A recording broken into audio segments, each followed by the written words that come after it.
Merci, Excellence. Vous voyez l'acclamation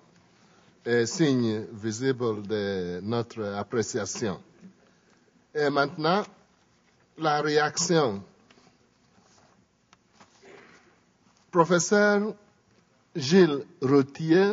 de l'Université Laval, Québec, est détenteur d'un doctorat en théologie à l'Université catholique de Paris et d'un doctorat en histoire des religions et anthropologie religieuse de la Sorbonne. Il consacre surtout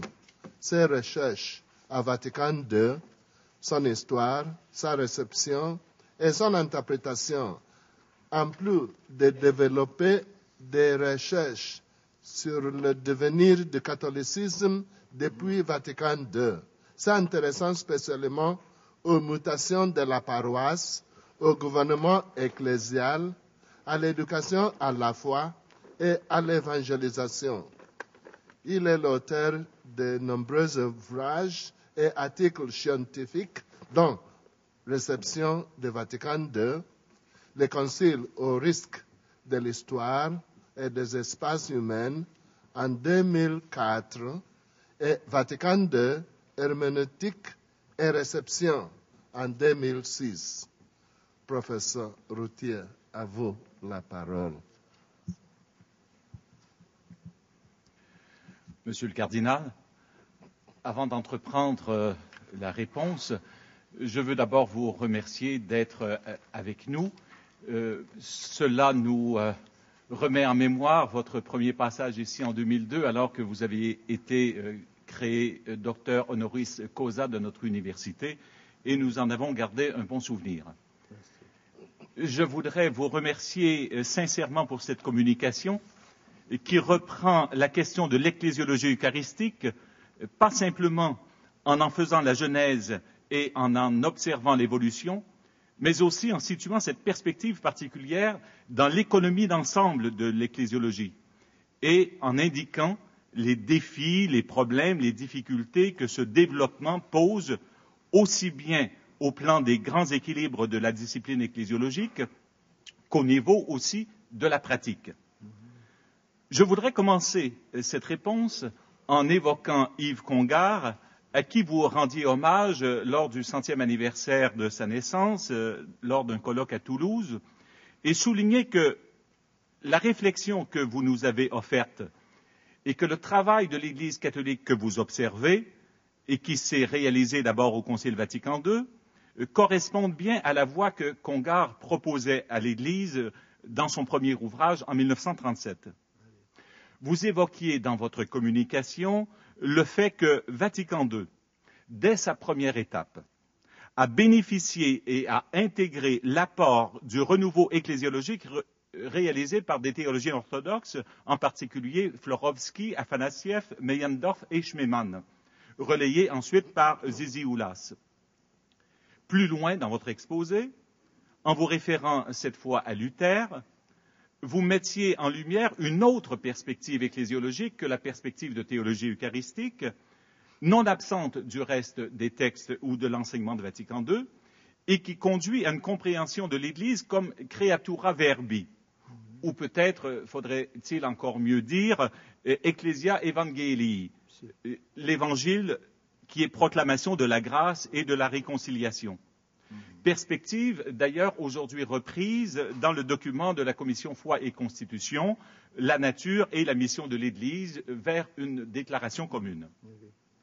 Ce que faisait Vatican II, en intégrant des développements théologiques venant de l'orthodoxie,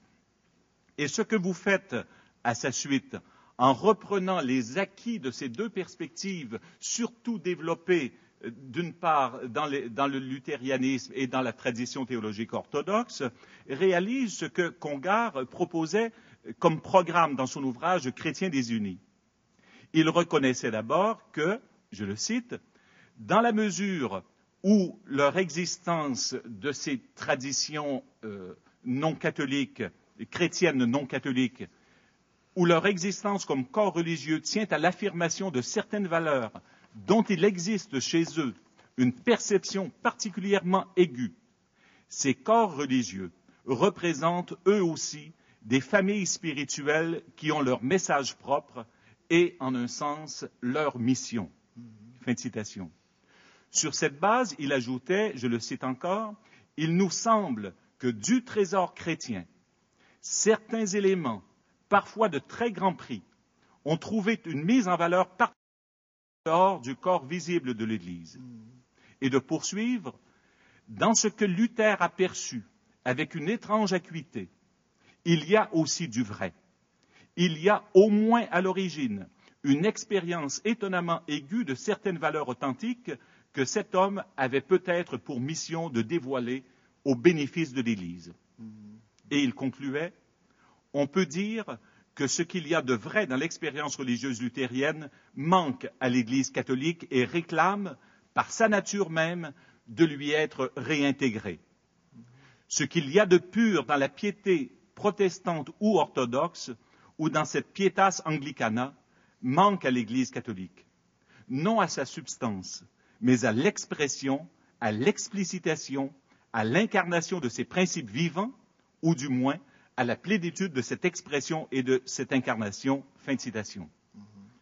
Il ajoutait, « Ce que toutes les confessions chrétiennes ont ainsi de vrai réclament, par sa nature même, d'être réintégrées au corps total et unique de la vérité totale et une, à l'Église une et catholique. Nous professons que nous avons tous à recevoir et à apprendre les uns des autres si nous sommes, les uns pour les autres, des instruments d'édification dans la vérité. » C'est là, il me semble, le cœur de votre propos et le défi principal que vous nous proposez. Comment à la fois reconnaître et recevoir les intuitions spirituelles et théologiques proprement chrétiennes portées par ses frères et sœurs chrétiens. Intuitions, du reste, qui ne sont pas étrangères à la théologie catholique. Comment donc les intégrer dans une synthèse ecclésiologique harmonieuse? Corrélativement, puisque tout est lié. Comment faire réellement droit à une ecclésiologie eucharistique plus sensible à la dimension locale de l'Église et faire droit aussi à une ecclésiologie baptismale plus sensible à sa dimension universelle, comme l'est du reste une ecclésiologie de la parole. Comment encore intégrer une perspective qui nous prédispose plus au dialogue avec l'Orient et l'orthodoxie, et une autre qui nous oriente davantage vers le dialogue avec les églises réformées? Pour y arriver, je me demande si un premier travail ne serait pas de refaire un parcours dans les textes conciliaires, parcours similaire à celui que vous nous avez offert au sujet de l'ecclésiologie eucharistique, pour voir comment, déjà là, au moins potentiellement et en germe, ces deux perspectives s'articulent, là où l'on pose l'annonce de la parole et la célébration de l'Eucharistie comme des actes instituants de l'Église, ou lorsque les textes conciliaires posent ensemble le baptême et l'Eucharistie comme gestes instituants qui construisent l'Église, lui donnant de naître et de croire, et de croître. La question que vous soulevez est exigeante, puisque ce que vous proposez n'est pas simplement d'accueillir ces apports ou de s'en enrichir, mais également d'intégrer dans un ensemble construit et harmonieux ces deux perspectives, et de voir les tenants et aboutissants de cette intégration si on ne veut pas qu'elle soit simplement superficielle ou faite par mode de juxtaposition. Voilà donc le défi que vous placez devant nous. Harmoniser ces deux perspectives ecclésiologiques, complémentaires, mais diverses. Votre situation vous fournit aujourd'hui un site privilégié pour observer, dans l'Église catholique, ce lent et long processus de reconnaissance et de réintégration de vérités mieux exprimées dans d'autres traditions théologiques que les nôtres. Processus en cours, non seulement dans l'Église catholique, mais aussi à l'œuvre dans les autres églises, car nous avons tous à recevoir ou à apprendre les uns des autres. Votre observation vous conduit à identifier avec finesse les défis inhérents à cette reconnaissance et à cette réintégration, celle de développer dans une synthèse cohérente des perspectives complémentaires plutôt que de se contenter d'apposer ou de mettre sur des voies parallèles des perspectives ecclésiologiques différenciées se présentant à nous comme autant d'options que nous pourrions librement choisir. En effet, le développement d'une ecclésiologie eucharistique, en plus de permettre une rethéologisation de l'ecclésiologie, la sortant d'une approche sociétaire ou sociologique, comme vous avez dit, travaille l'ecclésiologie aussi bien au plan systématique qu'au plan de sa cohérence interne. Je me suis demandé, et c'est là à peine une question, si le double défi que le fin observateur que vous êtes, que ce double défi que vous nous posez, celui de réintégrer dans l'Église catholique des intuitions spirituelles mieux exprimées et mises en valeur dans d'autres traditions, et celui aussi d'assimiler en une synthèse harmonieuse ces deux perspectives, si, présentant cela, ne constituait pas, oui ou non, l'aveu que cela tarde tout de même à se réaliser, au-delà des quelques traces de réintégration que vous avez identifiées aussi bien dans l'enseignement du magistère que dans les travaux théologiques. Je me suis demandé si vous n'en étiez pas venu à penser que ce travail n'est pas suffisamment pris au sérieux et à vous demander s'il ne doit pas d'urgence s'étendre au-delà de quelques manifestations isolées que vous avez relevées. Ceci dit, en vous écoutant, je me rappelais Congar qui, après avoir observé que l'ecclésiologie s'était développée suivant deux lignes différentes au cours des siècles, déclarait, il parlait à ce moment-là d'ecclésiologie locale et universelle, déclarait que ces deux perspectives étaient, je le cite, irréconciliables, que si l'une d'elles se voulait exclusive à l'autre, ajoutant que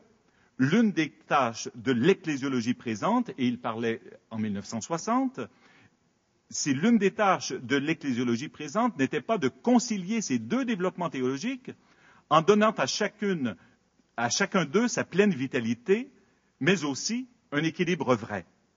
Très tôt, ajoutait-il, sans doute dès le IIe siècle, l'Église a connu une structure de vie ecclésiale et d'existence canonique dans la ligne d'une communion des églises locales personnalisées dans leurs évêques respectifs, et aussi une structure de vie ecclésiale et d'existence canonique dans une ligne d'une Église unique d'extension virtuellement universelle, ayant dans le siège romain un centre de conscience, un point de référence, voire à quelques degrés déjà de régulation normative. Toutefois, dire que c'est là la tâche de la théologie de réintégrer ces choses-là, dire cela n'est pas suffisant. Et de votre lieu, vous posez-vous la même question que celle que se posent des ecclésiologues en présence d'un groupe d'étudiants ou dans leur service ecclésial. Comment aujourd'hui surmonter un certain nombre d'unilatéralismes? Je passe un peu. Sur ce sujet, il me semble que vous osez proposer une voie pour relever un tel défi, celle de la conspiration entre magistère et théologie. J'espère ne pas me tromper ou d'être abusif en vous interprétant de cette manière, vous me corrigerez le cas échéant. Je le déduis de l'enchaînement de votre exposé qui reconnaît d'emblée que Vatican II a assumé au plan doctrinal une ecclésiologie eucharistique développée au cours de la période préconciliaire, lui donnant une nouvelle impulsion, mais laissant en même temps à la réflexion théologique le soin de poursuivre le travail et le soin d'aller vers de nouveaux approfondissements. On a donc la séquence suivante. Le travail de la théologie qui ouvre la voie, l'assomption au plan doctrinal lors du concile, et ensuite le travail de la théologie à poursuivre. Ici, votre expérience, à la fois de théologien et d'évêque, vous conduit à identifier les rapports dynamiques entre magistère et théologie, affirmant que le développement doctrinal présuppose le développement théologique, de même que ce dernier suit le développement doctrinal. Vous indiquez la responsabilité qui revient à la théologie en amont et en aval du développement doctrinal, comme cela a été au moment de Vatican II. Vous indiquez ainsi à la théologie un véritable devoir, et nous recevons comme théologiens cette indication comme une invitation à poursuivre le travail, non pas en répétant les acquis,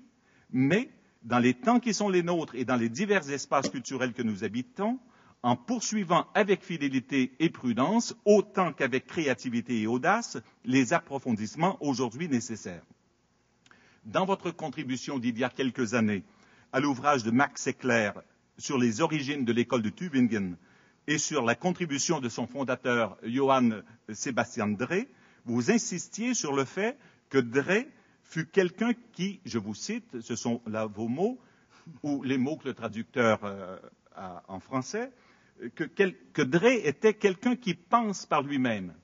et que cette école de Tübingen, qui a été également votre maison, je vous cite encore, hébergeait des théologiens qui pensaient avec leur propre tête, et qu'elle n'était pas...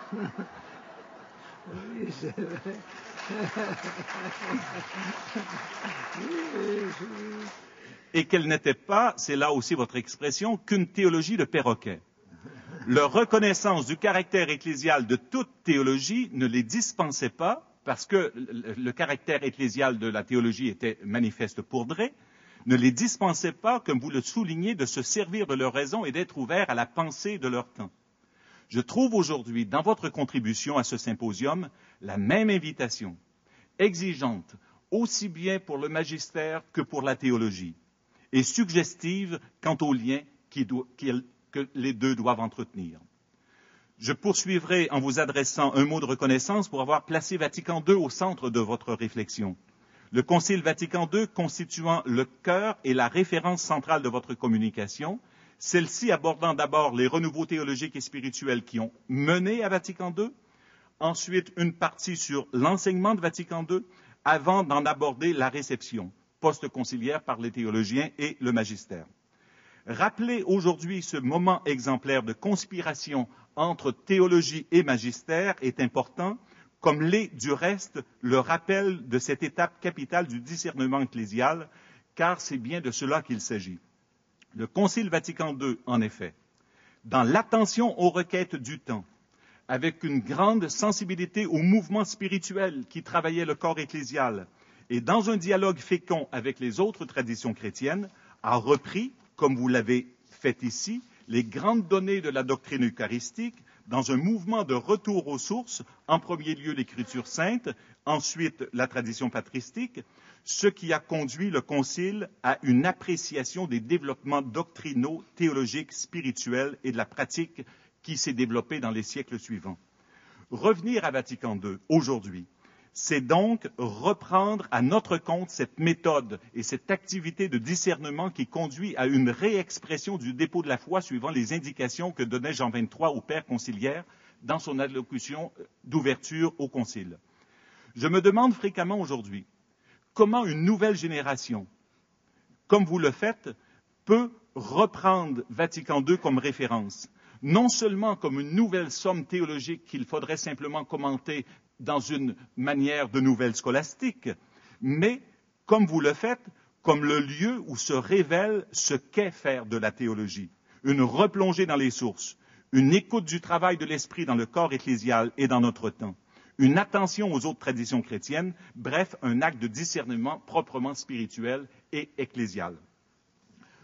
Votre intérêt pour la théologie et pour la doctrine ne vous conduisent toutefois pas à négliger le champ des pratiques religieuses. Vous avez parlé de l'adoration. Votre expérience œcuménique vous a appris que la recherche de l'unité ne doit pas se limiter à la recherche d'accords doctrinaux ou à la poursuite de consensus théologiques. Ces accords doivent être reçus au plan et au niveau de la praxis pietatis, comme disait un de vos prédécesseurs, Jan Willebrands. Et on voit de plus en plus nettement ce souci dans certains textes élaborés de dialogue. Je pense en particulier ceux sur Marie par le groupe des Dombes ou par l'Archique. Vos réflexions se rapportant aux pratiques de dévotion eucharistique est à cet égard capitale, s'adressant aussi bien au magistère, aux théologiens qu'aux pasteurs, et autant de fonctions que vous avez eu à exercer dans le cours de votre vie. En effet, le défi n'est pas simplement d'ordre théologique aujourd'hui, de réconcilier dans une synthèse cohérente diverses perspectives théologiques, fût-ce nécessaire. Un autre défi traverse notre réflexion à la suite de votre bilan de l'évolution dans la théologie des rapports entre Eucharistie et Église. Renouveler, comme vous le suggérez, dans l'esprit de l'ecclésiologie eucharistique conciliaire, les pratiques de dévotion eucharistique féconde, notamment l'adoration, pratiques qui ont grandi, comme vous le soulignez, sur sur la base d'une théologie eucharistique individualiste et auquel il faut aujourd'hui donner un caractère ecclésial. Sur ce terrain aussi se rencontrent magistères, théologiens et pasteurs. Je termine, et je terminerai ici, je passe les 2 dernières considérations, en vous remerciant beaucoup pour cette contribution suggestive qui nous donne du travail et qui ouvre l'avenir.